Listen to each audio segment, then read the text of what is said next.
শাহবাগে এ কেমন বর্বরতা! হাদির লাশ নিয়ে উপহাস আর বোনদের উপর লাঠিচার্জ। তবে কি পুলিশ বদলায়নি? 2026-এ এসেও সেই একই রক্তপাত। হাদি হত্যার বিচার চাইতে গিয়েছিল ইনকেলাব মঞ্চ, কিন্তু তাদের কপালে জুটেছে উপহাস। একজন পুলিশ সদস্য বুক ফুলিয়ে উপহাস করে বলেন, আয় হাদির লাশ নিয়ে যা। একজন শহীদকে নিয়ে এমন উপহাস করার সাহস পুলিশ পায় কোথায় থেকে?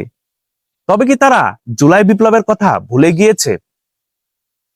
শুধু উপহাসই নয়, তাদের লাঠির হাত থেকে রেহাই পায়নি আমাদের বোনেরাও। রাস্তায় ফেলে বেধড়কভাবে পেটানো হয়েছে সাধারণ আন্দোলনকারীদের। যে হাত মানুষের সুরক্ষায় থাকার কথা ছিল, সে হাত বারবার কেন ছাত্র জনতার উপর নির্মমভাবে ওঠে? 2024-এ এসেও কি আমরা এই দৃশ্য দেখার জন্য অপেক্ষা করছিলাম? সরকার পরিবর্তন হয়েছে, কিন্তু পুলিশের ভিতর সেই দানবীয় মানসিকতা এখনো বদলায়নি। এখনো কেন বিচার চাইতে গেলে লাঠি আর উপহাসের সম্মুখীন হতে হয়? আমরা এর সুষ্ঠু তদন্ত চাই এবং সেই পুলিশের দৃষ্টান্তমূলক শাস্তি চাই। ধন্যবাদ।